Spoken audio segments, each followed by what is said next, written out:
Hi, folks, and welcome to my Ask Shell coffee break. The segment today that we want to deal with is an item that a lot of homeowners today tend to overlook if they have a brick or a cementitious or cinder block. We quite often make reference to block chimney. Chimneys are something that more and more are converting to metal insulated type of chimneys rather than the old flue liner with the solid brick and or block chimney chases. And the reason for that is because of the devices now that are being used, quite often termed as controlled burning um, appliances, like an inner fireplace core, heatilators, a brand out there that you quite often will hear that term. The term Selkirk, even though the company has been around for many, many years. A lot of homeowners are going into natural gas or propane uh, or even pellets. All of these different types of heating appliances are being used now rather than the old brick inner core line firebox in a fireplace, uh, disposing of all the natural gases of burn up the chimney flue and into the environment. And I might add a comment at this point. A number of these are still being used in homes, and I call them inside bonfires because that's about as much heat that you get from them. They're great ambience, sometimes only used once a year, normally the festive season. And unfortunately, sometimes that causes some grief because the chimney, even though it's not being used all season long, may have something built inside like a bird nest and end up with a chimney fire.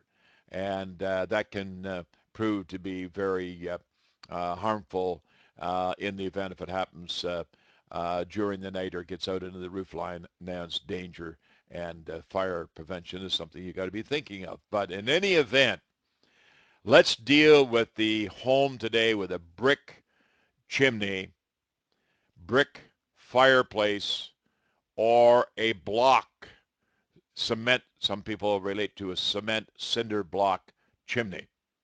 And in a lot of cases, they are just gray in color, not very aesthetically pleasing.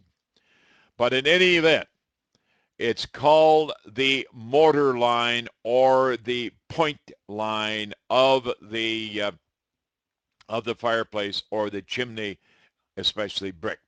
So brick mortar lines from time to time deteriorate and they require repointing. And repointing because the inner component of the mortar will break away. And when it breaks away, obviously, it's allowing water in. It's allowing water that will freeze in some markets or some areas across the country in the wintertime. And then you get spalling, and you might even get loose bricks and loose caps and all those things taking place. And what do you do about it? It's called repointing.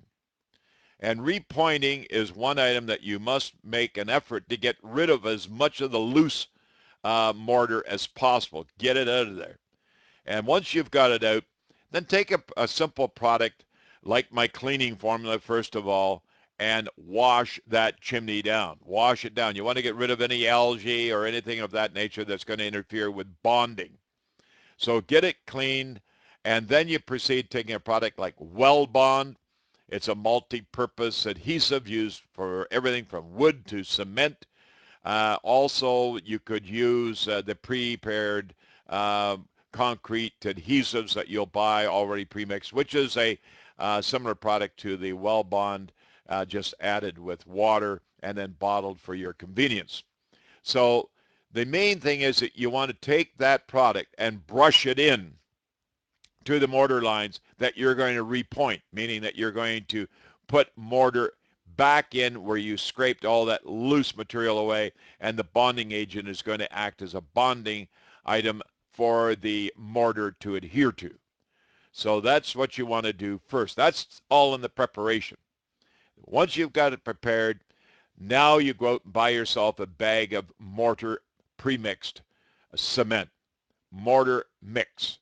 Now, mortar mix, you've already added, for an example, the mortar adhesive into the area where the loose material was scraped away. So there's really not any requirement for mixing the adhesive with the mortar. If you want, if you feel better that it's there, by all means do so. It takes a little more to it as far as more cost involved, and you want to add about 1/2 cup of the well bond to a 2 shovelful mix of mortar.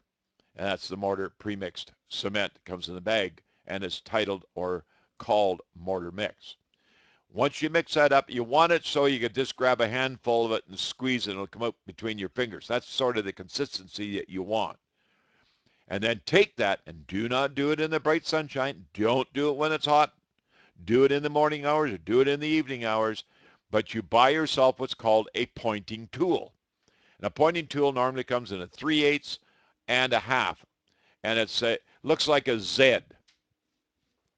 And on one end, it'll have the 3/8 mortar, and on the other end, it'll be the 1/2-inch mortar. Buy them at your building supply store. And then take yourself a nice flat piece of plywood, just like so, and you put the mortar, just a small quantity on it, and then you take your mortaring pointing tool and you push it off the piece of plywood into the groove of the mortar, where the mortar goes, or the pointing location of the brick or the block wall or chimney. That's just that easy to do, folks, so it's not something that's difficult. Once you've done all this, once you've done all your patching, once it's all corrected, wait a month and then buy yourself one of those 1-liter trigger bottles, spray bottle. Fill it up with a concrete sealer like a product, Aqua Seal, that you can buy at your local Cloverdale paint store, or you can pick up a Zypex branded product, or you can, that's spelled Z, not Z, it's Xypex, like Xerox, okay? I just thought I'd put that in there. Okay, and you can pick that up at your local building supply store as well. But if you got the Aqua Seal in the bottle, then you certainly can start at the bottom and work up to spraying it. And that sprays and it seals the brick, it seals the mortar, and stops the moisture from getting in it. And one last thing, and I think what we'll do, we'll even play the segment right after this, is called the draft stopper. And the draft stopper is a product that you put inside the chimney, but inside the firebox, stopping that air from inside your home going up the chimney. Not only are the energy savers, but also they stop moist air from going up, and on those cold winter days, condensing, causing grief within the actual flue liners, as well as your brick liners and also your brick facings. So it's called a draft stopper. We'll show that video right at the end of this segment. So don't leave it until you watch that, because it is a good overall saving of energy and saving a lot of upgrade maintenance at a further date. It is just that easy, folks.